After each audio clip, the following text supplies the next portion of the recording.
Well, hello everybody, and welcome to Cinema Transmission with your host Nathan. And today I'm actually joined by special guest straight from the Oscars. He is nominated for Best Supporting Actor. We have Sam Elliott.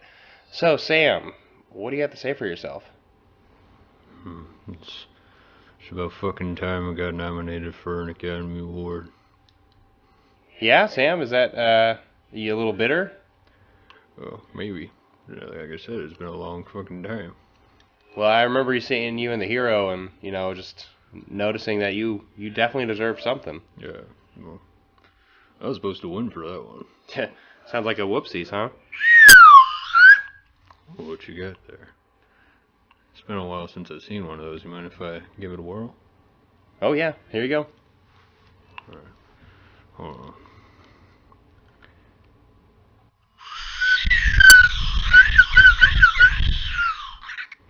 Well, I see why you carry one of those around. It's a lot of fun. Reminds me of Because of Winn-Dixie.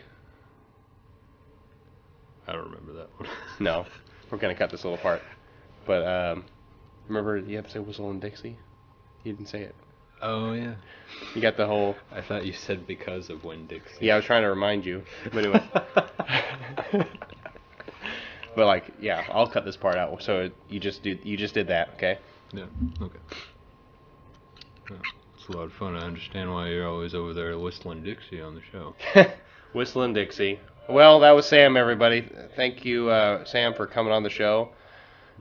Pleasure's all mine. Yep, well, this has been the Cinema Transmission Podcast with your host, Nathan, and now we're going to go on to the actual podcast. Thanks, Sam, once again. Well, here comes Joey. Hey, everybody. Thanks again for listening once again. I had to leave the room when Sam Elliott was here because I was too nervous to be around him. Won't get into that too much, but well, let's start the show. What do we got? What do we got going on first?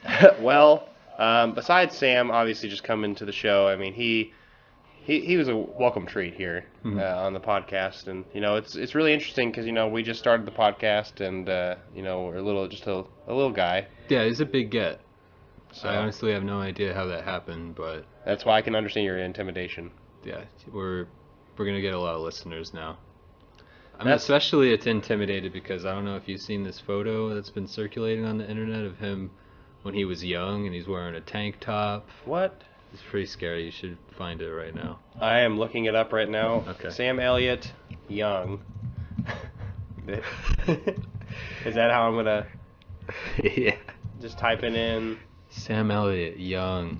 I think wearing a tank top. Tank top. I'm It's a looking at yellow hot. tank I'm top. just typing hot. Is this him right here? Yeah, that's it. Oh my God! Look at that man. That man's handsome. He's literally the same person with gray hair. He looks like the same guy. Look at his shirt. He's got the same mustache too.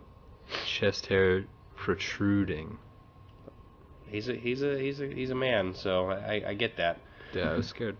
All right, well, now we're gonna get to the real topics. We saw a couple movies over the last week. We saw movies. We saw some movies. One we watched right after we went and did the podcast last time. Yeah, right after recording episode 2, we had a little adventure. We went to Plymouth Island, I believe that's what the name of the island was. I'm glad you remember the island. All I know is it's an island for escape. Yeah. And it's an island for serenity. For Serenity, the movie. Not the one to be confused with by the Firefly movie. Yeah. When I brought up the idea of potentially seeing Serenity last week, this thought that I was referring to the Firefly movie. And I just said, yeah, of course I'll see Serenity. I like that movie a lot. And I was like, no. No, I'm talking about the 2019 Serenity. I'm like, oh. Oh, yeah. And then you told me the cast members, Matthew McConaughey and Anne Hathaway. I'm like, oh, that's got to be good. I'm like, and then I was like, wait a minute, I have never heard of this movie.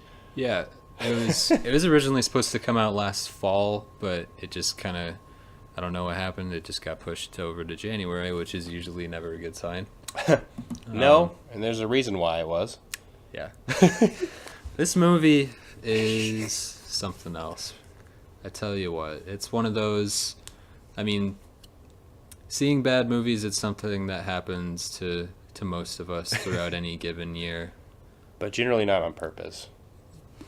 Yeah, I mean, usually you don't see ones that like are ones that aren't just like really bad, but they're just like they break your brain. Like they just tear you apart mentally, and you're just kind of left sitting there wondering what happened and what you're going to do, how, why, when. The real question is why.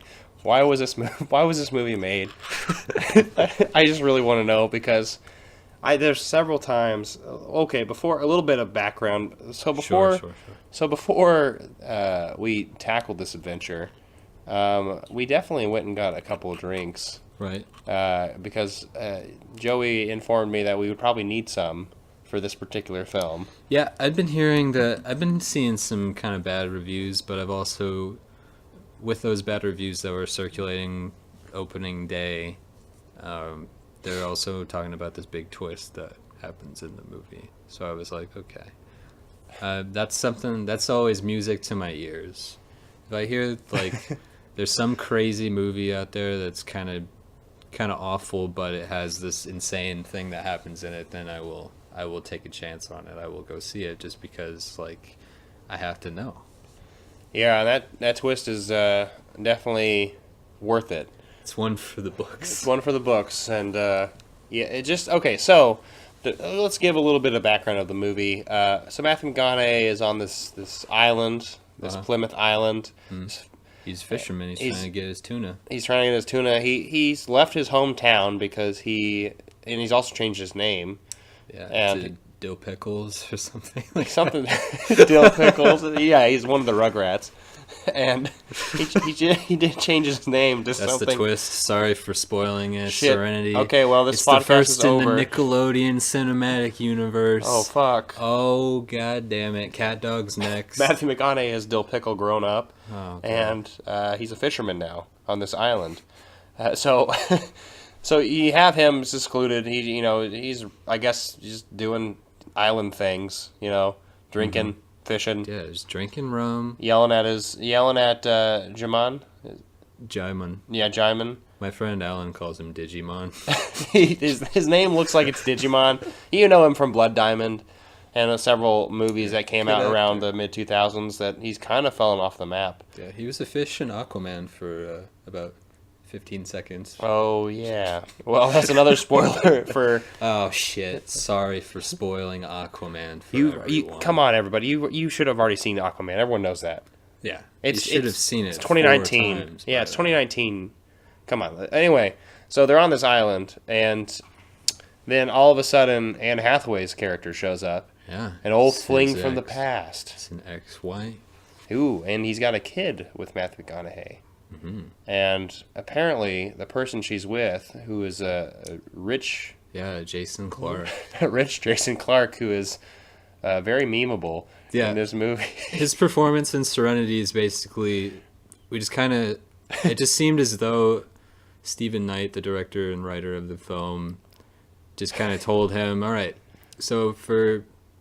anytime that you're on screen here, you just got to say like all like the worst possible, like scummiest, grossest things you can possibly think of. I don't have a script for this. Just do it. Yeah, that's just going to be your dialogue. Just play with that.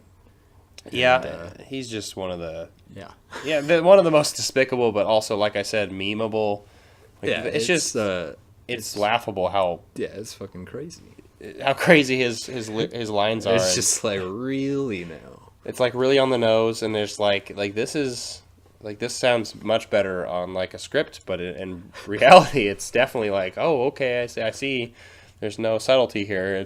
This is literally how he is. Yeah. The characters are a little too two-dimensional for me. A little bit.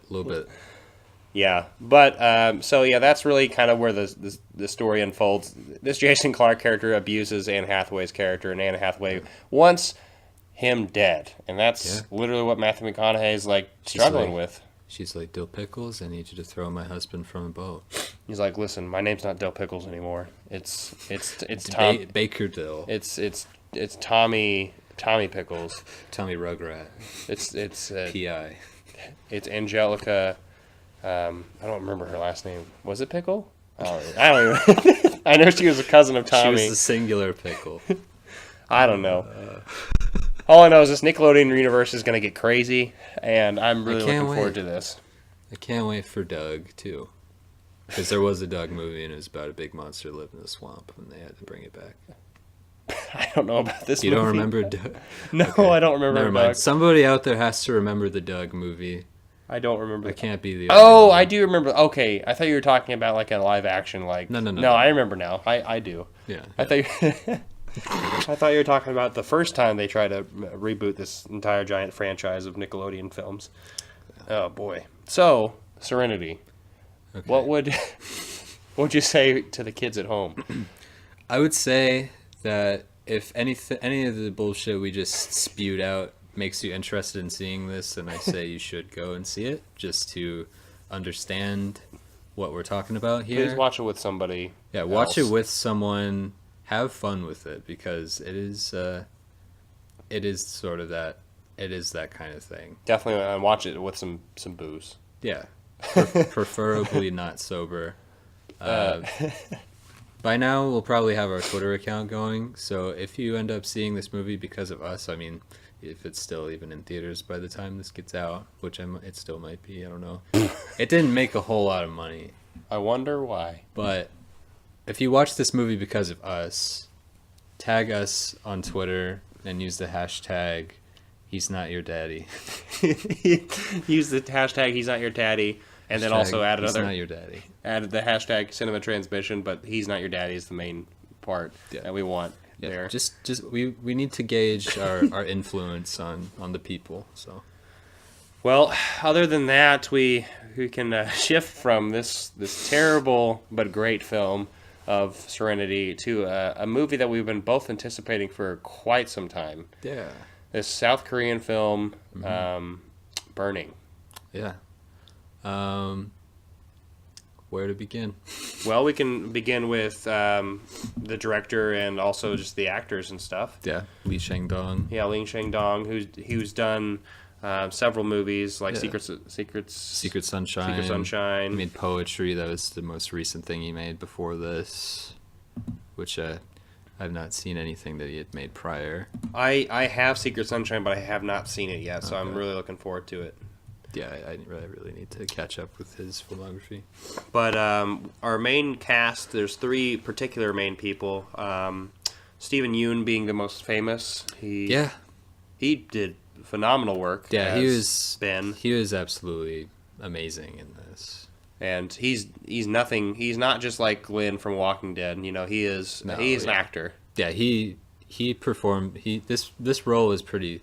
All of the roles in this film are very complex. The whole film in general is a very complex and layered work, and the whole cast really, really adds depth to the complexity of it, and really, it does not, like, they really sell that, you know? Yeah, absolutely. Along with Ben, who is more or less the protagonist. Right. We have our main character in Lee. He is Ah-En-Yo. I believe that's how you pronounce his name in Korean. Mm-hmm. And then we also have Jong Sho Jun, who plays Shin, who is the main female, Jaime. Or Jaime? I can't remember. Jaime. Well, anyways, that is the main characters. Lee, it really centers around him. Yeah. And he is living in an isolated kind of world. Yeah. Because it kind of establishes at the very, very beginning that his father has gotten in trouble and he's on trial because of his anger issues. Yeah. So he is basically living by himself at this farmhouse, looking after the cattle that I guess his dad is raising. Yeah. And then all of a sudden, an old childhood friend who used to, I guess, live near him, Shin, she comes and introduces herself, and he doesn't recognize her at all, and she just remembers all of, like, the things they did as children, and he's honestly kind of like doesn't really recall all of that, but Yeah. you know, begrudgingly he's like, okay, I'll just hang out with her more because like, you know, she's interesting, and you know, like I'm interested in her, and starts to taking a liking to her. Yeah. And that's kind of where most of it starts a little unfolding. Yeah. Yeah. This film really just absolutely blew me away when I saw it. Like I had mentioned before, there's just so much depth here about male insecurities, about relationships between not just romantically but just among people. I know it's kind of a cliche to say, but I think this movie really digs into some things about the world today. Yeah, a lot of power dynamics involved Yeah. in this movie. Absolutely. I mean, one of the parts of the movie, which isn't really giving anything away, there's definitely like on the nose part on a television series, like Right, like yeah. on the television in the background. But yeah, it's definitely it such a subtle and very simple type of story. Right. However, there's so much to it, and that's what's so compelling that Joey's saying, and that's what drew me in as well. The whole entire movie, it's kind of long, Yeah. but it's 2.5 hours. But the thing is, it's interesting the entire time. You're kind of fascinated by what this mystery is, like what's going on. And how it develops into a mystery, because it does not really start out that way. Oh, absolutely not. It's Just pretty cut and dry. It's very much a slowly building sort of character portrait of Jung-soo, and his sort of realization of these feelings for this woman, Amy, and then the arrival of Ben. yeah, and Ben, you know, comes out of nowhere a little bit because I know that Jaime, I can never say her name right. Amy. She goes to Africa near the beginning, and then she meets Ben in that trip, and then that's how they connect. And the weird thing is that Ben always is with Amy, and they always invite you know, Jung-soo to things, and just like as Joey's saying, I don't really want to get into it because I want you to watch it, but it's just I really felt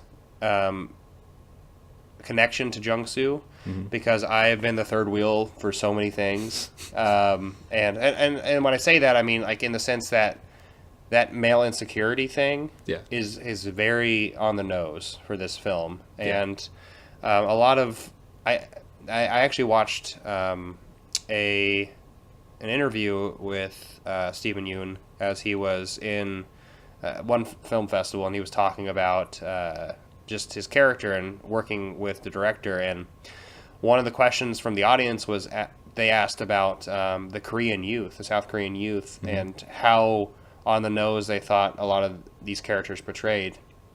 And he said, you know, this honestly felt very realistic for a lot of the people who seem like, you know, we're connected with social media as much as possible, but you know, there's a lot of people out there like Jung-soo who, you know, is doing his own thing, but at the same time he's really lost. He doesn't exactly know what.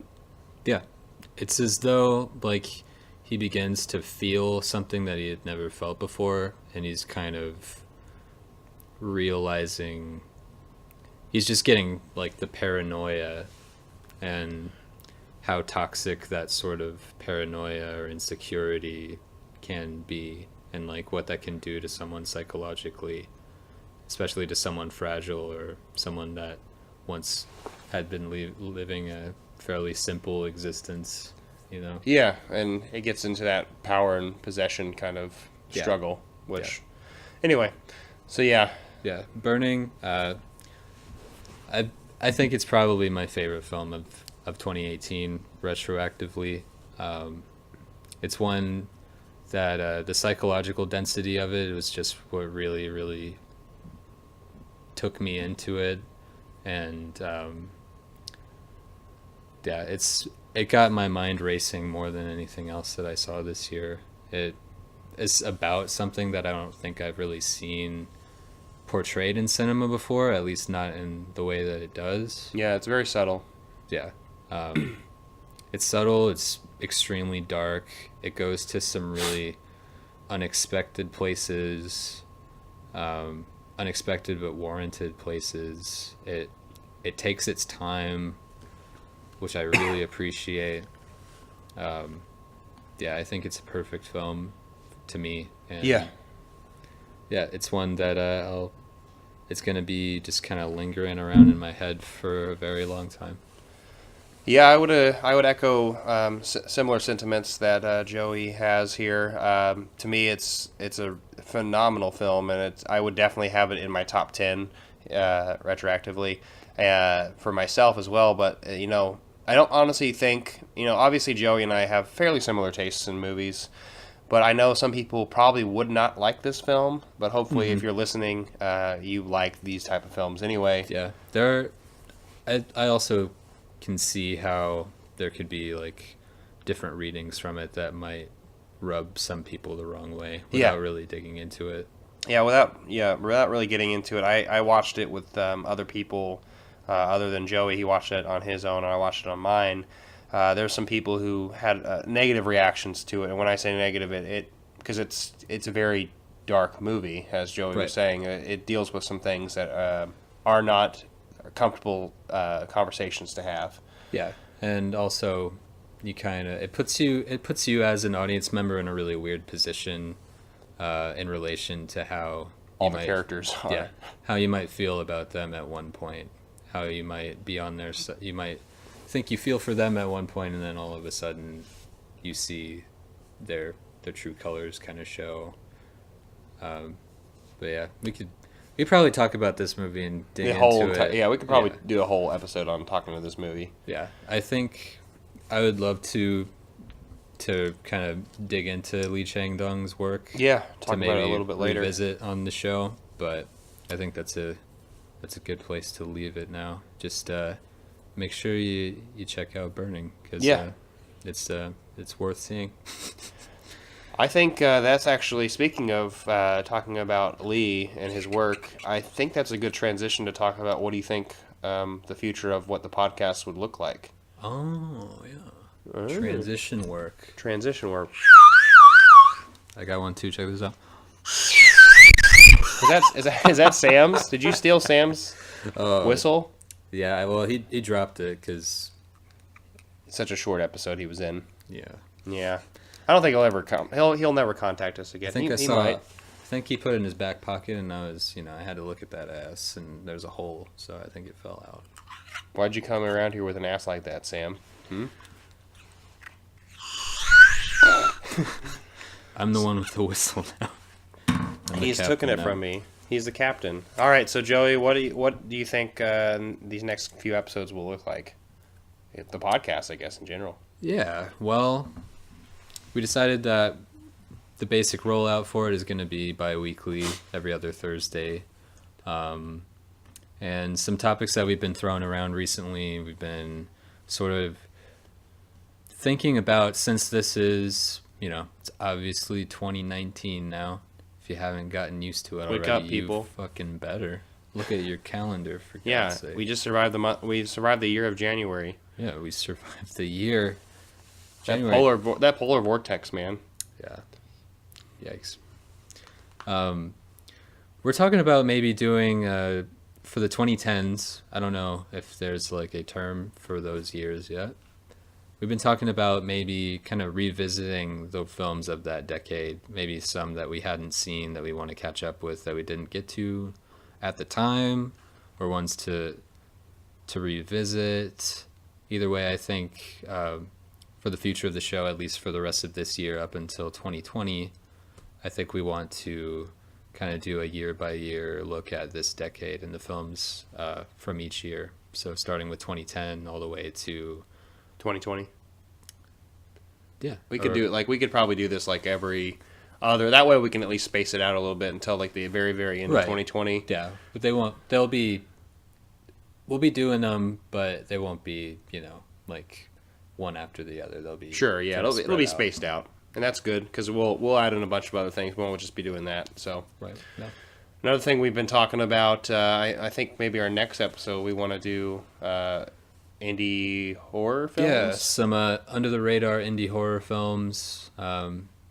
It's sort of a genre that is kind of in a golden age, some might say. Absolutely. It's definitely something I've been hearing a lot, where people that usually aren't really interested in horror are seeking out these works from these, up and coming young directors, Like Ari Aster or Ari Aster, Robert Eggers. Robert Eggers. Yeah, Robert Eggers. Can't talk. I can't pronounce any names. That's the problem with me. It's okay. Well, see you go. At least you still got your whistle.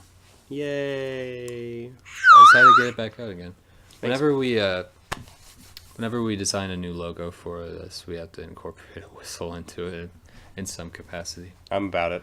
Anyway, that's the horror renaissance, kind of the Right. independent horror renaissance. Yeah, so we're kind of going to be looking at some other films within that same sort of realm that might be kind of underlooked, or the ones that we really enjoy that might be underseen, that fans of films like The Witch or Hereditary or The Babadook might be interested in, that they may not have heard of. Yeah. I'm really looking forward to. We kind of have a few that in mind already, but we're gonna have to flesh that out probably for next time. But after that, I know that. So how Joey and I kind of decided to do this, since we're a team, we're doing it's just both of us. We decided to kind of go back and forth. Yeah. And the indie horror renaissance was kind of Joey's idea. And then I thought of maybe doing an Ethan Hawke retrospective. Mm-hmm. Because First Reformed was such an incredible film, and his performance was just so, understated, especially in the Oscars.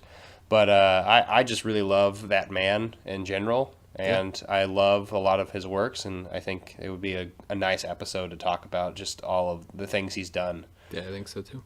And so we're definitely going to be watching a lot of movies from... We'll be hawking it up. We're going to be watching... That's kind of gross. I don't know why I said that. I'm sorry. Now I just picture a baby bird getting fed from Mama Haka. Mama Ethan Hawke. Mama Haka. That's his nickname. Mama Haka. Every person that we cover on the podcast, we have to give a nickname to. Mama Hawk. We have to give them some sort Mama of Haka. weird nickname. That's his. We'll call Sam Elliott Mama Haka. Mama Haka, and then we got Sam Elliott as Whistling Dixie. He's Whistling Dixie, baby. Sam Whistling Dixie Elliott. That's his name. I like this.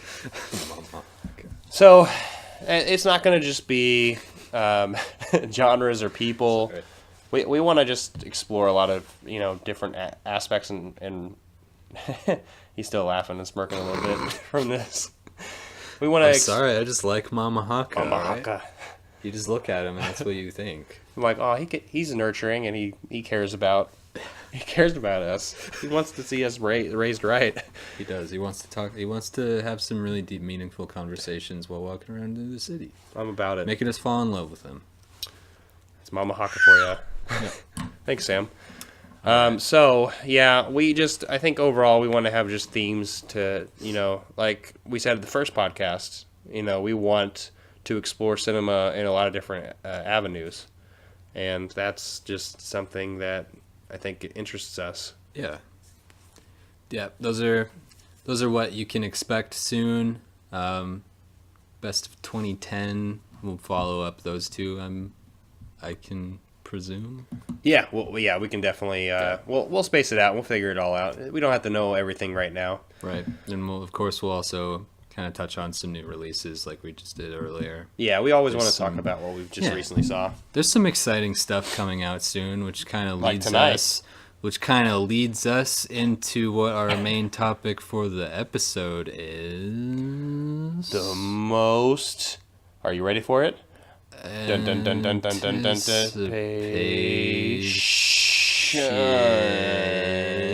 Anticipation. I'm trying to do a whole Rocky Horror Picture Show thing. Oh. Anticipation I thought we Whatever. were just saying it silly. we're just fucking around. We're just fucking around. That's all this is. We're just fucking around. Yeah, this is not a serious podcast, but kidding, we're yeah. talking about the anticipated 2019 films. I mean, it's a serious podcast that includes whistling. So Whistling Dixies. Whistling, just a couple of whistling Dixies. Why don't we change our name to Whistling Dixies Podcast? We should. Whistling Dixies, that's it. We found the God. name for the podcast, even though we've already established it. Man, Idiots. you just heard history made, everybody. Everybody. Everybody, us, and a few other people. All 5 of you listening. All 5 of you listeners. So, We love you, though. we love you. There's some movies we want to see coming up this year. At least we know, Yeah. the ones that we know about, because there's a lot we don't know about. Right. There's obviously there's a lot that could happen between now and like towards the end of the year. And Yeah. yeah, but there's a lot to be excited about for the rest of 2019. What's the first one you're interested in? Do you want to talk about? I will go ahead and begin with a movie that just got a trailer released for it recently. It's being put out by A24. Ooh, is this what I think it is? High Life. Yeah, High Life. This is actually the other A24 movie I want to talk about. But Yeah. High Life looks like a phenomenal science fiction film. Yeah, it's the new one from Claire Denis, who's a director that the more of her work that I've seen, the more I'm beginning to really, really love her as a director. She just previously did Let the Sunshine In last year, which was a great film, one of my favorites of the year, probably like in my top 20. Still need to see that one. Yeah, and also there's White Material, Trouble Every Day. Those are the only ones that I've seen, but she's also done Beau Travail, 35 Shots of Rum, and many, many others. But She's a French director, right? yeah, Yeah. this is her first English language film, I Yeah. believe. At least first science fiction English language from her. Oh yeah, it is. It is. Yeah. So, Okay, yeah, it's her English language debut, and it's a sci-fi. It's a really weird looking. yeah, it looks like Sci-fi film. a weird combination of Ex Machina and 10 Cloverfield Lane. Yeah, sure. Like, obviously that's not defining the movie, just that's the vibes I got from a Yeah. lot of the suspenseful. I mean, obviously the trailer's cut up into a way where you probably don't know jack shit about the film, which is good. Da-da. That's how I prefer. Da-da. Remember that hashtag on Twitter. He's not your daddy. Oh yeah, he's not your daddy. Remember that. Go see Serenity. Go see Hashtag, Serenity. He's not your daddy. He's not your daddy. But this is starring our boy Robert Pattinson. Yeah, Robert Pattinson. He's obviously made a huge turnaround in recent years. He's been taking some ambitious choices with his career. It's all for the good times. Yeah, Good Time is an incredible film. His performance in that was just Top notch. yeah. And Softy. Yeah, he made that character just so memorable, and he gave it so much levity, and yeah, he made that movie just unforgettable, and yeah, Yeah. I'm on board with him. I think he's great, and if you would have told me that 10 years ago or so, then You would have laughed and been like, "Oh, the Twilight guy? Okay." Twilight kid. I mean, yeah. So, and also we're going to talk about Robert Pattinson a little bit later on. Yeah. But then we also have Juliette Binoche. Yeah, Juliette Binoche is in there, a frequent Claire Denis collaborator, a wonderful actor as well. And Mia Goth, that I recognize. Andre 3000. Is that really him? Yeah. Andre 3000 is Andre Benjamin, his real name. I honestly did not know that was him. Yeah, That's dude. interesting. It's pretty wild. This premiered at TIFF last year. Oh, okay. And I haven't really looked too deep into it because I want to go in kind of cold. Yeah, of and course. that's good. That's exactly what the trailer represents too. That's what's so amazing about And that trailer.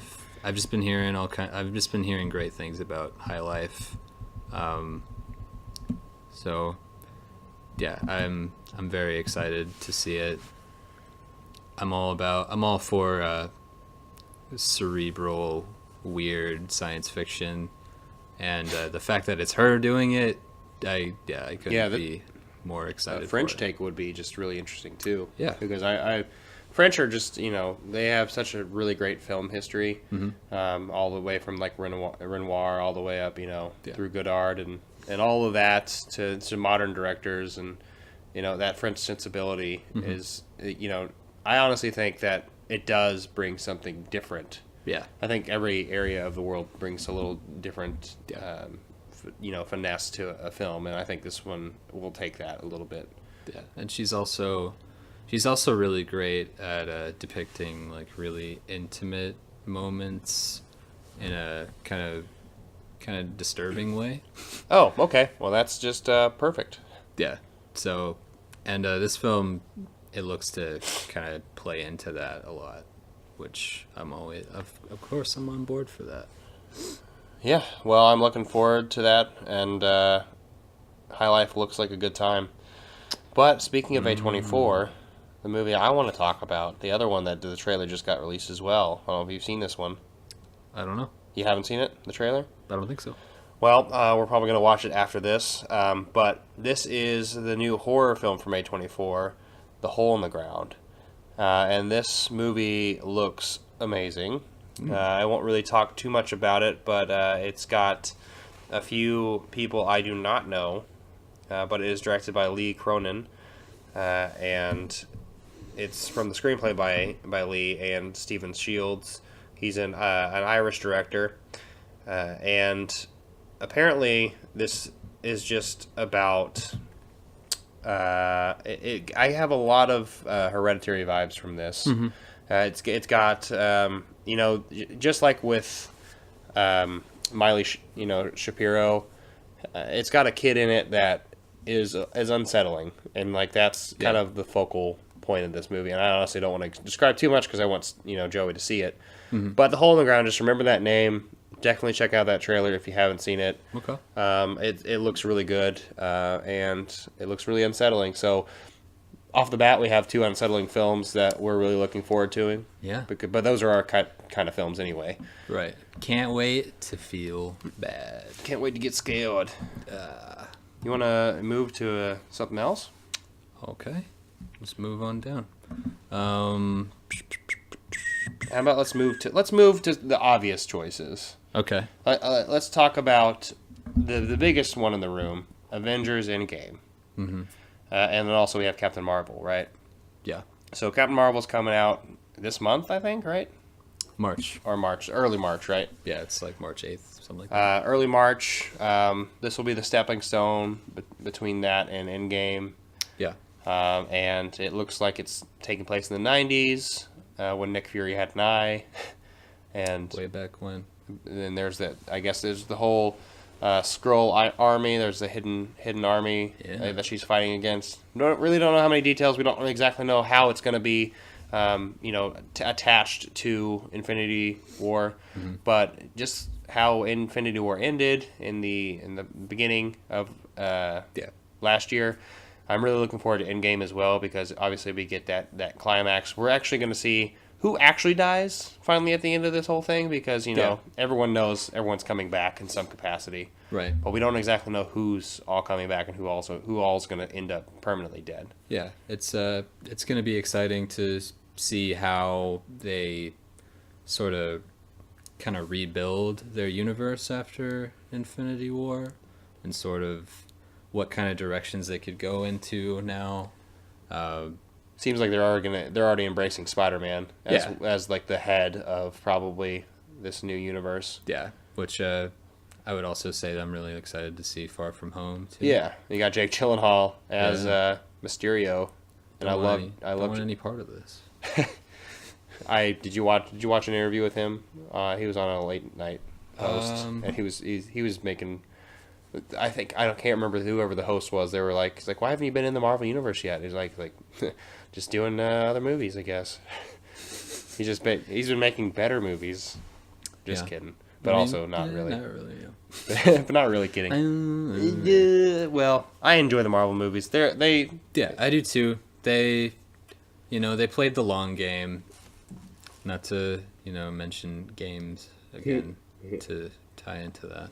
But they're doing something that no other franchise or studio really has been able to say that they've done.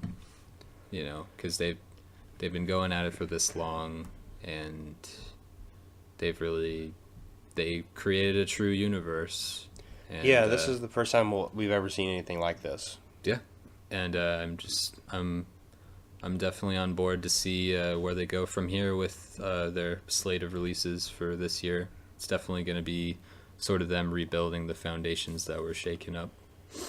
Yeah, I'm excited to see where they go after this, and I mean, it's just, there is some fatigue element to Avengers and just this whole Marvel Cinematic Universe, but I feel like it got revitalized the last few films. Yeah. And Phase 2 kind of brought me down a little bit, where Phase 3, which is, we're ending that right now, is just amazing because we have Thor Ragnarok, we had Guardians of the Galaxy 2, which I enjoyed. I know you did too. Yeah, I loved that. A lot of people I know didn't for some reason. But overall, there was that. There was Spider-Man Homecoming, Black Panther, and Avengers. And all those just felt really refreshing for something that you've seen over and over and over and over again in different skin. I think the reason why their formula, I guess you can call it a formula, is not really... hasn't really become tiresome like it might have been, or it might have alluded to before, is just because they have kind of began to show more confidence in the directors that they sign on. They kind of allow them to have their own vision, so that while it's obvious that you're still watching a Marvel film, you can see that these directors are putting their own sort of spin on the lore.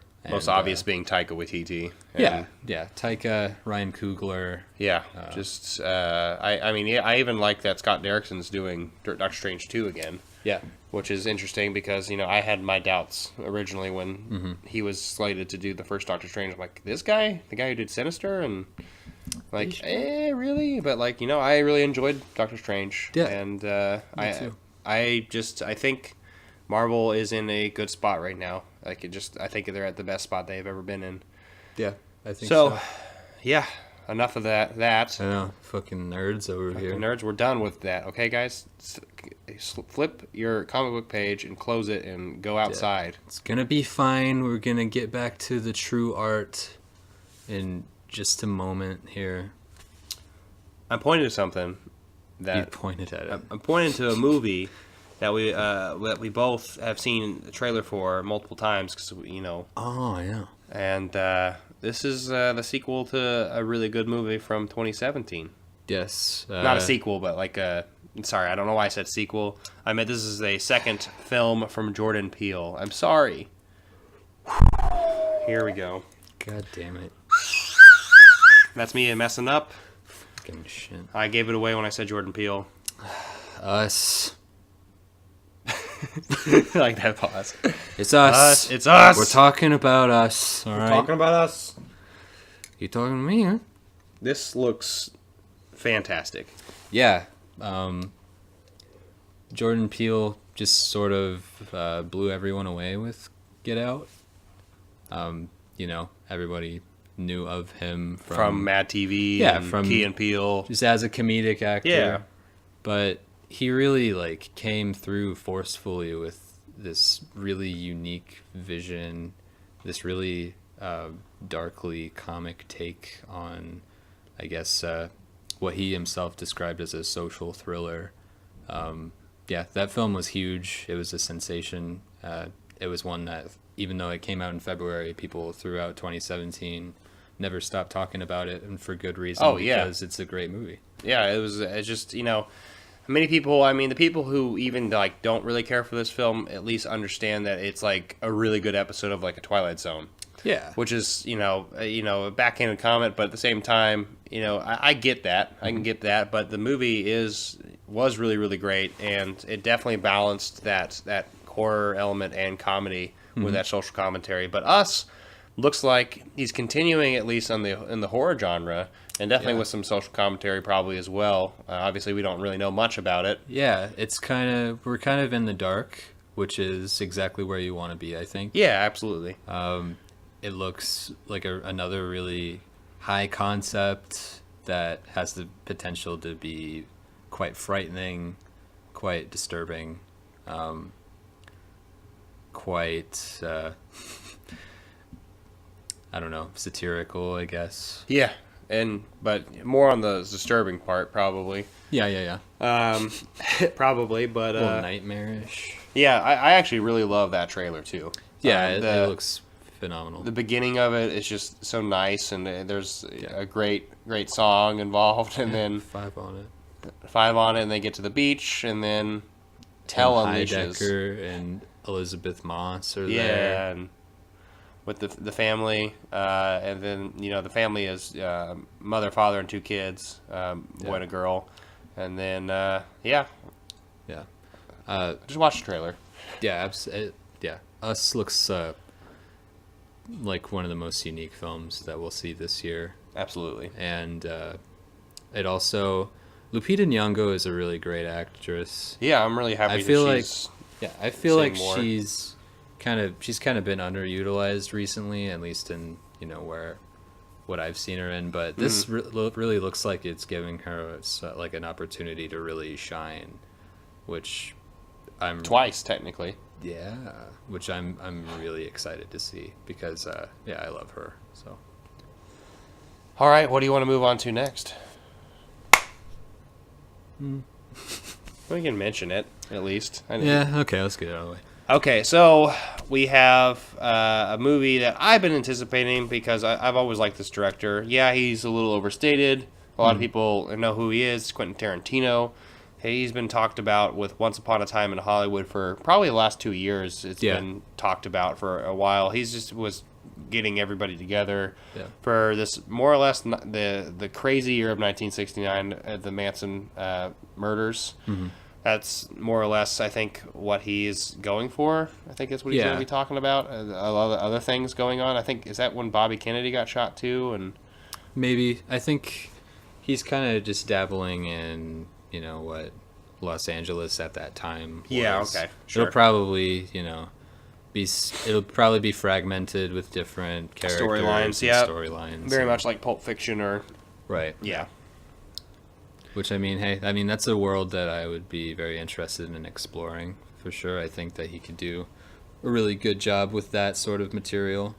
Yeah, absolutely. And I know you share similar sentiments. Hateful Eight was one of my favorite movies he's ever made. Yeah, there are times when I think it's my favorite thing he's done. Yeah, and so I'm excited. I honestly think he's gotten better. Yeah, I believe that more and more. I mean, there's Reservoir Dogs and Pulp Fiction in the early works, and those are good classics. But they're kind of talked about a little much. Yeah, they're often of course you see it all the time. They're often replicated and spoofed or which the conversation usually gravitates toward Tarantino in some fashion a lot of the time, so it can be kind of tiresome to talk about him and think about him. It's like, yeah, we get it, he's a good director and all that, but yeah, I probably like Tarantino a little bit more than Joey, but yeah, I don't dislike him. It's just the fans of Tarantino probably just, I get that. Yeah, it's just like it's a little obnoxious. Let's move on from this guy. He's good, but he's not Jesus Christ. Jesus Christ. But this got a really all-star cast. Brad Pitt, Leonardo DiCaprio, Margot Robbie. It's got a big old cast. Who else have we got in here? We got Leonardo DiCaprio, Brad Pitt, Dakota Fanning, Al Pacino, Kurt Russell, Tim Roth, Timothy Olyphant. Kurt Russell. Margaret Qualley, Emile Hirsch. We got. Oh, I almost said Emily. Yeah, that's Han Solo. Emily Hirsch, James Marsden, Luke Perry, Damian Lewis, Lorenzo Izzo. There's a lot more people, but you know how Tarantino is. He always grabs a lot of people that everyone knows. A lot of people. grabs a lot of money. Uh-oh. Uh-oh. They're gonna misquote me. The allegations are out now. They're gonna misquote me. Not a big surprise, I gotta say. You want to talk about the movie that we really care about? Yeah. Okay, so I know we mentioned Robert Pattinson a little earlier. Mm-hmm. The movie we're actually, probably both of us, at least I know I am, the most anticipated movie for me this year It's a big one. is The Lighthouse, directed by Robert Eggers and starring Willem Dafoe and Robert Pattinson once again. Yeah, once again, we just talked about Robert Pattinson and how great he is, and then him working with my guy. The Witch Boy. Oh, Willem Dafoe. Yeah, Willem Dafoe, I think. He's the Witch Boy. He is the Witch Boy. Have you seen his grin? I mean, that is his, Terrifying. that's his nickname now. The Witch Boy. Willem Dafoe is the Witch Boy. Yeah, Willem Dafoe is Witch Boy, but yeah, he's probably like my favorite actor. So, seeing him work with the Witch director Robert Eggers and with Robert Pattinson, who has become just an amazing screen presence lately. To see him kind of work in this fantasy horror sort of realm. Yeah, there's not much information about this movie, but the information that I know is just awesome. Yeah. It's black and white. Mm-hmm. It's the movie. I'm reading this trivia because I remember reading about this. The movie is kind of set in 1890, so they used the camera equipment from the 1920s and 40s, and so that's what they're filming for. And apparently the shooting conditions were so intense that Robert Pattinson almost punched Robert Eggers in the face. Right. Because of what he wanted him to do. Yeah. We don't exactly know what. I think he was it was something to do with getting hosed down with a bunch of water in the cold. Something like that. But we don't really know anything about it, and we don't only know that Willem Dafoe and Robert Pattinson's in it. Willem Dafoe apparently is playing a character named Old. And I believe Robert Pattinson is young. Oh, okay. I honestly think that's what I read somewhere. But anyway, all I know is I love The Witch so much, and this is the second thing this guy's done. Yeah. And I'm going to say this here right now. I'm going to predict it in 2019.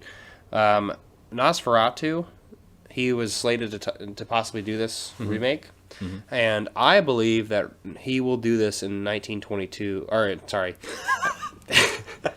Shit. I fucked it up. I think he'll do it in 2022. Motherfucker's going back in time, God baby. Damn it. I'm out. I'm done with this. And you just hear me walk away from the podcast here. Harumph. Yeah, harumph. But no, in 3 years, when it'll be the 100th anniversary of Nosferatu, I believe he will put out the new Nosferatu. That'll be his next project.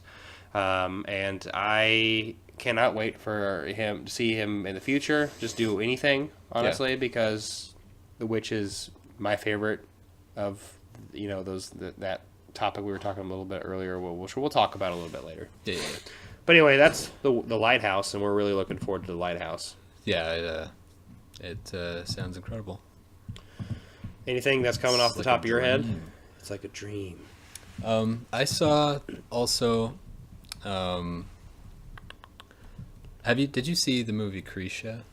I didn't. Okay. Director of Krisha, Trey Edward Schultz, has a new film coming out called Waves, which apparently is a musical. Ooh. Which, the idea that Trey Edward Schultz, who just brought us to really, upsetting horror, psychological horror films, It Comes at Night and Krisha. Oh, yes. Yeah. Okay. The fact that his next effort's going to be a musical is really, really fascinating to me. It stars Lucas Hedges, Sterling K. Brown, some people I don't know. Yeah, I don't know them either, but those two are in it. Yeah, but it looks like it looks interesting because there's not much information about it, but it'll be set for, I guess, is it mid 2019? Yeah, it might be mid-year, it might be towards the latter part. It'll be interesting because I know that It Comes at Night was so polarizing for so many people, and Yeah. obviously we both enjoyed it. So it'll be interesting to see that shift. Yeah, I want to see him flesh out his range a little. It'll be very exciting. He's somebody that I've had my eye on ever since Krisha, which really blew me away. So, yeah, anything that he does from here on out, I'm going to be excited about. There's another film, I know we both seen the trailer for this at least, that I'm really interested in, just based on the trailer alone, and that's The Standoff at Sparrow Creek.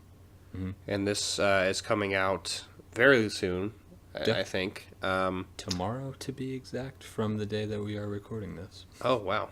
Is it going to be at Alamo tomorrow? Yeah. Oh, scheisse. Well, sorry I didn't mean to curse in German here. Jiminy Christmas. Jiminy Christmas. Ugh.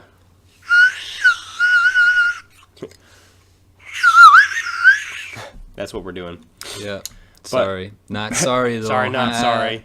But this movie looks incredibly interesting. It's got a kind of a similar setup to, like, Reservoir Dogs that I've noticed, but, like, in a little bit more modern setting and a little bit more of noir. Well, it looks a little bit more bleak and compared gritty. to that. Yeah. So, but anyway, this is a movie about someone committed a mass shooting, and these guys are, like, militia. I believe they're militia, and they I mean, obviously they are fans of guns, and they're fans of maybe like anti-establishment kind of things. And then I guess they suspect it's one of them who did this mass shooting, and they notice when they came together based on the trailer to their clubhouse where they're at, one of the guns is missing, and it's like, who took it? Yeah. And so that simple premise alone doesn't sound interesting when we're talking about it, but once you watch the trailer, it does seem pretty compelling. Yeah, it's kind of a bold concept, at least, for right now. Yeah, to be like a film so explicitly about guns, it's going to be interesting to kind of see what the trajectory of it is going to be. Sure. Yeah, who knows what this movie's about, and I mean, I think the trailer just gave me enough of what I wanted to see. And it looks like it's at a good runtime too. It looks like it's it's shouty. It's at about 90 minutes there. Yeah. Which I think, based on the concept alone, it makes sense. Like, that's kind of what I'd want from that. Yeah. All right, what else are you looking forward to? So we saw the prequel to The Beach Bum last week. Yeah, we did. So we'll finally be getting that in March. I believe it's going to be March. Harmony Korine, someone who's, a pretty divisive subject among film goers, I guess. What did she do? What I think she did? Is it he? Oh, his name's Harmony. Okay, all right. Yeah, sure. You got a problem with that? No, I just don't know these things. Okay. He did Spring Breakers. That's the big thing I know. Yeah, he did Spring Breakers, Gummo, Kids. Oh. Trash Humpers. Kids, like as in like Kids What I Think It Is? Like from a long time ago? Yeah. Oh, Larry Clark. Yep, I know this movie. Yeah, it's a screenplay. Didn't Larry Clark kill himself? I don't know. I think somebody killed himself in this movie. Let's look at the controversy here. Oh, we're digging into Kids, right? We're digging into this movie that I know quite a bit about, but at the same time, I don't know anything about it. Have you seen it? No. I want to... it's not there. Massive controversy in NC-17, blah, blah, blah. It's edgy. Film, death. Type in that right here. Kids, film, death. Wow, okay, yeah, I realize what I did It's there. an offshoot from Birth Movies, Death. Kids, film, death. Oh, man, I feel like an idiot. Oh, boy. Anyway, all I know is I think somebody died, but I don't exactly know. Who knows? It's a crazy movie, I've heard. Yeah. But anyway, Harmony Korine, right? Okay. So he's doing this new movie. Yeah, it's the first thing that he's done since Spring Breakers, which Beach was Bums. a while ago. I think it would be 6 years from now. Or 6 years ago is when Spring Breakers came out. Did you watch Spring Breakers? Yeah. What'd you think? I like it quite a bit. I remember not wanting to see it. Mm-hmm. Yeah, most people I don't think they did. But yeah, I really enjoy that film for what it is, for being the nightmare that it is. And this looks pretty interesting to me because it looks like his most straightforward thing that he's made. Yeah, it's pretty on the nose. It looks like just a silly comedy where Matthew McConaughey is just this beach bum. Yeah, this drunk guy who's just going around hanging out with Jimmy Buffett. He's just fucking around on a beach, and I want to know what the big idea with this is. It's got a pretty interesting cast too, with Zac Efron, Isla Fisher, Jonah Hill, and Snoop Dogg as well. Besides Martin McConaughey. Lawrence is in it too. Oh, he hasn't done anything since 2000 and whatever the time when College Road Trip came out. College Road Trip. God, masterpiece. Masterpiece. Criterion. Where's my college movies from Martin Lawrence? Where the fuck is it? Where is it at? Anything else about Beach Bum? Nah. Okay, well, I want to move a little bit to maybe more of the direction of, like, kind of kids' movies that are coming out right now, but at the same time are, like, a franchise that I really like. Mm-hmm. How to Train Your Dragon 3 is coming out. Yeah. And I know it just came out, or at least coming out tomorrow or over the weekend, or at least an early screening is. Okay. But I'm really interested in this because I love the first two films. Yeah, I think they're both great. And honestly, if this one is just as good as the other two, I think this would be a really great trilogy. I think this is in a spot where I think DreamWorks has kind of... If you throw away all the Despicable Me crap, is that DreamWorks? That's Illumination. That was Universal. Yeah, anyway, all I know is DreamWorks hasn't been, since Shrek 1 and 2, they haven't really done anything, at least if I recall. There's a few things here and there. But really, it's kind of Train Your Dragon. They're not like, I know there are other DreamWorks movies that are good, but I can't remember what they are right now. So that, I guess, goes to show everything you need to know right there. But How to Train Your Dragon 3, it looks like it just looks like a really fun film, and it looks like it'd be a good time and just like the first two, I had emotions going in and out. Yeah. And so I hope that's the case with this one too. Yeah. So. Also, speaking of that, we can go from DreamWorks to Disney. Mm-hmm. This is the year for live-action Disney movies. Yeah, they're just pumping them right out. They're just, I don't exactly know why they're putting 3 big ones, especially this year. The cha-ching, baby. I suppose. The cha-ching, baby. The cha-ching, baby. First, we have Dumbo coming out. Yeah, Tim Burton. Mm-hmm. And Danny DeVito, which is the reason I'm watching that movie. DeVito should have fucking directed Dumbo. Are you kidding me? Dude, he did Matilda. I fucking love Matilda. Dude, he's born to direct a Dumbo movie. Are you kidding me? I mean, look at him. He's fucking Dumbo. He's fucking Dumbo. He's Frank. May I offer you this egg in this trying time? I just watched Batman Returns for the first time recently. Oh, I love him in that. He's so good. So gross, but he's so disgusting. He's so good in that as Penguin. Everywhere. Bites that guy's nose off. You kidding me? That's a dark movie. It's a really dark movie, and it's fantastic. Yeah, I think it might be. It. I think it might be if you just take the Nolan, stuff out. It might be. It's definitely the best Batman movie. Yeah, it's absolutely Batman Returns. And I think Michael Keaton is my favorite Batman. And I think Christian Bale's my favorite Bruce Wayne. That's fair. So anyway, Lego Batman though.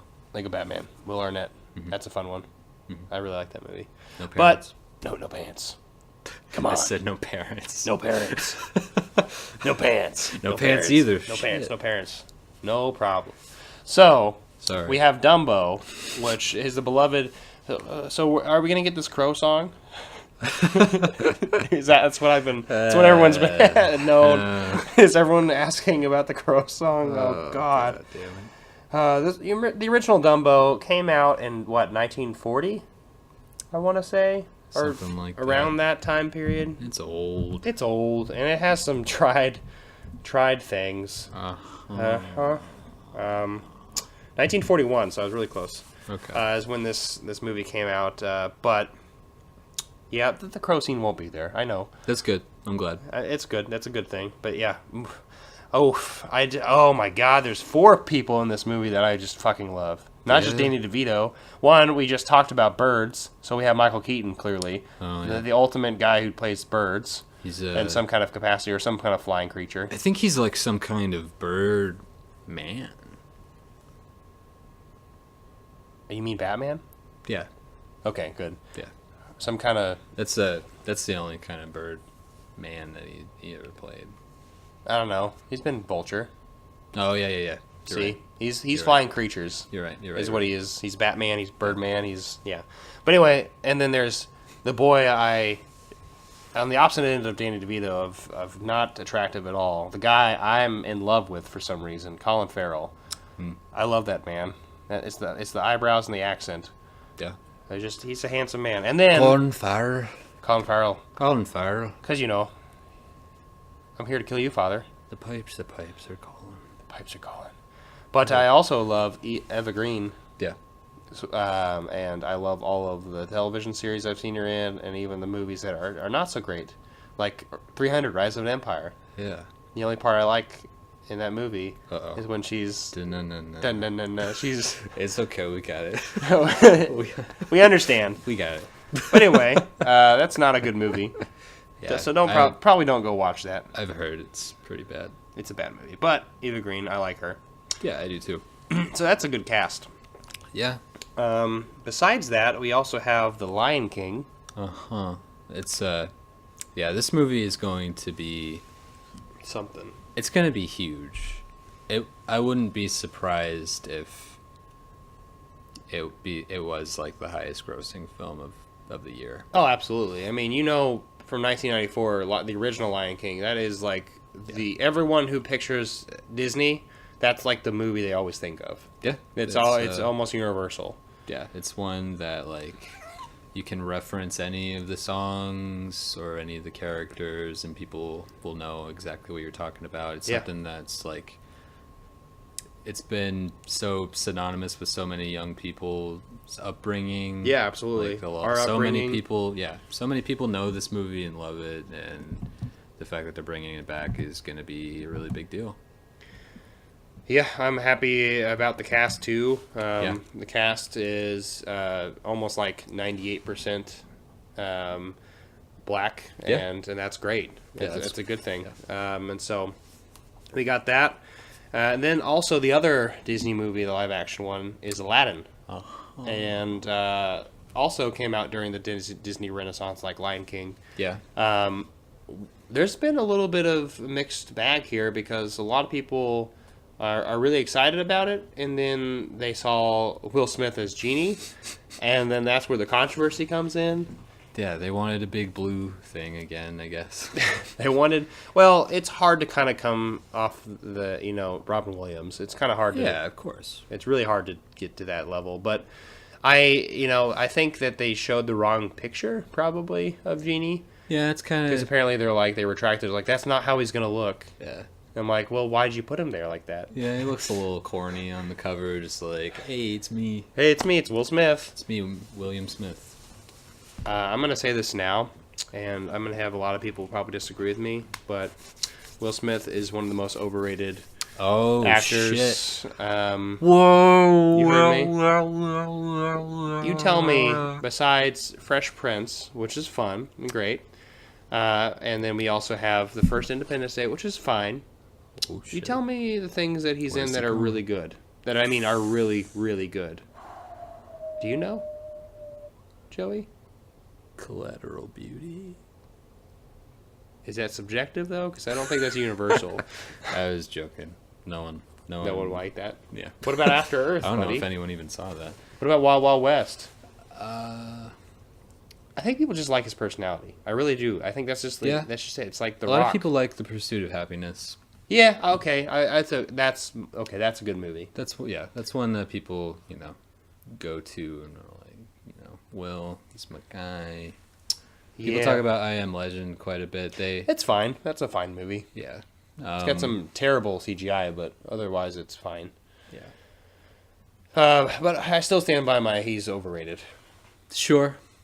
And I think I like his presence on screen. oh, I like him. Yeah. I don't dislike the guy. I just think he's overrated. I think the people who are like, oh my God, it's like The Rock now. Sure. It's like you got somebody who is a really cool person. Yeah. But his movies are really bad. Sure. Yeah. And there's some ones that he's fine in. And he just has a cameo, and that's fine. I like the other guys quite a bit. Sure. But he's barely in it. Yeah. And that's fine with me. Yeah. And goes Kersplat on the pavement. Hey, spoilers for the people who love other guys who haven't seen it. Fuck. People who love it that have not seen it. They're gonna love it because they're gonna love it because I said they love it. Okay. That's what's gonna happen. Because you're the influencer. Well, yeah, you know it. Oh, that reminds me. Speaking of Big Willie, Big Wet Willie, Big Wet Willie, Big Wet Willie. No, have you heard that he's going to be in Big Wet Willie? No, that's his nickname. It's the Big Willie, the Big Wet Willie. I love the Big Willie.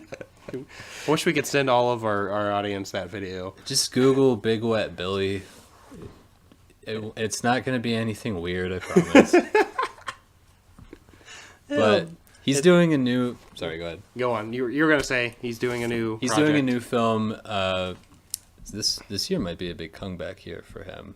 Because he's doing Aladdin, and he's also doing a new film with Ang Lee called Gemini Man. Gemini Man. Yeah. Not Gemini. Not Gemini. We already had that last year. Right. Okay movie. Yeah, it's pretty good. Pretty good. I like Lola Kirk. She's good. Anyway, Gemini Man. Yeah, Gemini Man. It's like about him.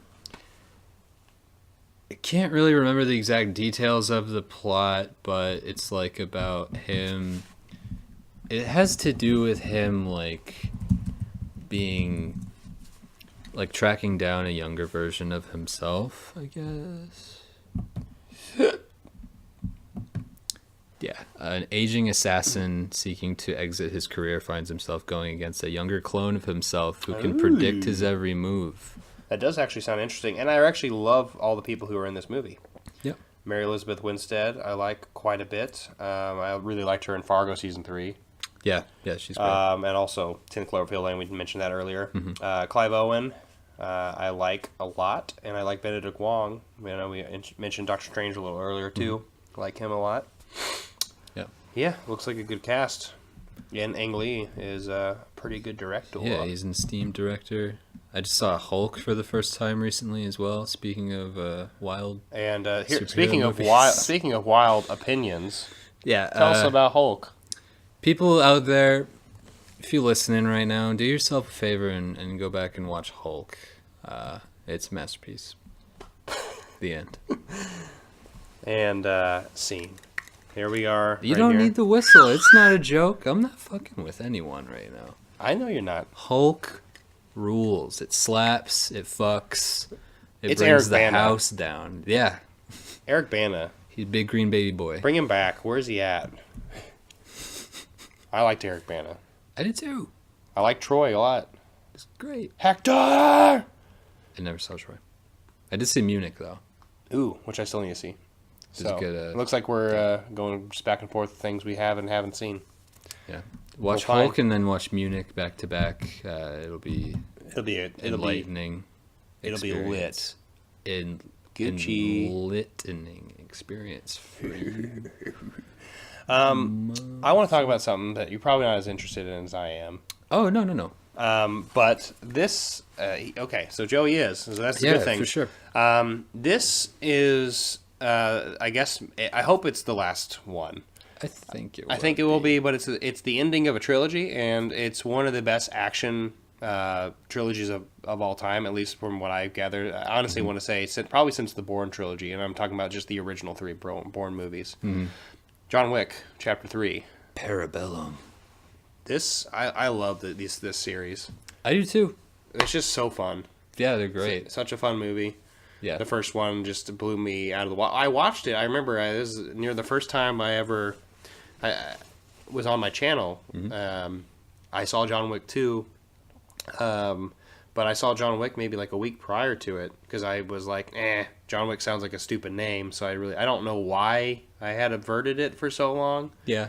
But because like there was John Carter at the same time and all that weird, Yeah, just all the names, all these Johns, and I'm like, go away, John. I can see you over there, John Cena. You can't fool me. Where is he? I know he's still around here. But anyway, it didn't really interest me. But when I watched the first movie, I was blown away how well it was executed. Oh yeah. But the second one was great. And now the third one looks pretty great too. Yeah, they're really inventive. They have all or both of the previous two films have like really great set pieces and inspired choreography to their action scenes. And there's some real emotional heft to it. Yeah. So it's also just he's doing all the stunts, which is just great. Yeah. And he's really working his butt off, Keanu Reeves. It really makes you invest in him and in his character. I think that's another reason why I like, kind of thinking similarly to like Tom Cruise in Mission Impossible. Yeah. Like, those feats that these guys are doing, these guys are in their like 50s. Yeah, and they're just fucking shit up. And I'm like, and here I am with a bad back. Sitting on the floor. I don't even know what's going on anymore. Sitting on the floor. Don't know what's going on no more. Sitting on the floor. I'm going to make you a t-shirt that says Sitting that. on the floor. I don't know what's going on anymore. Sitting on the floor. Sitting on the floor. Sitting on the floor. I don't know what's going on anymore. Anything else you want to see? Or you want to kind of end it? I know there's more. Sure. Yeah, there's definitely. Every year there's so many great movies that come out. Like it's gonna take all damn night to get through them all, but I think we covered a pretty solid chunk of the big ones. Yeah, and I'm sure, and we definitely missed things, and you can. There's one more thing I want to mention really quick. There's this new. I had no idea that it was even going to be a thing until I just saw it on Twitter. Somebody just posted a new image from it. Mm-hmm. The image was Adam Driver in a police officer uniform. Oh? Holding a machete. Holy shit. Yeah, that's what I said. And then I realized from reading the tweet that it was an image from the new Jim Jarmusch zombie film. Fuck, there's a Jim Jarmusch zombie film? Uh-huh. With Adam Driver, Tilda Swinton, Bill Murray. This sounds amazing. Yeah. I think there's a title for it. I'm not really sure what it is. I think. Let's look it up. Mr. Jim Jarmusch, I love you. Yeah, he's a great director. They actually just released, they're going to release 2 more of his films on Criterion soon. Oh, yeah? I think one of them's re-released, but he's a great director. Yeah, he's a filmmaker that really knows how to explore different styles and genres really, really well. The Dead Don't Die. Dead Don't Die, there it is. Looks great. I guess I didn't really ever see him doing a zombie film. I would never have assumed that, but I mean, like you said earlier, the genre. Yeah, you can't know what to expect with him. Nope. I mean, he just made a vampire movie and then just made this quiet character study about a bus driver poet. So, looking forward to Mr. Jarmusch's. I think that would be a good podcast. Oh yeah, to go through. Yeah, I've only seen I think 4 or 5 of his movies. Yeah, I haven't seen a whole lot either, so that's definitely one that we should tackle. For sure. Yeah. Well, that is the end of our upcoming 2019. That'll films. do her. That'll do it. Mm-hmm. All right. Next time, a couple weeks from now, we'll be giving you our little indie horror episode. It'll be spooky. Halloween came early today this year. It's gonna be near Valentine's Day. That's scary. Love Valentine's is scary. Day is the real Halloween, if you ask me. If you ask me, that's when the day is. It's National Single Awareness Day. Everyone knows that. Yeah. There's nothing scarier than human feelings. I'm scared. You should be. All right. Well, thank you very much for listening to episode 3 of the Cinema Transmission. We appreciate you very much, and hopefully you come back around next time. Yes, please come back. Please come back. We'll miss you too much. Sam Elliott will be there, maybe. I don't know. We'll see. We'll see. All right, Nathan. Joseph. Signing off. Bye. Bye.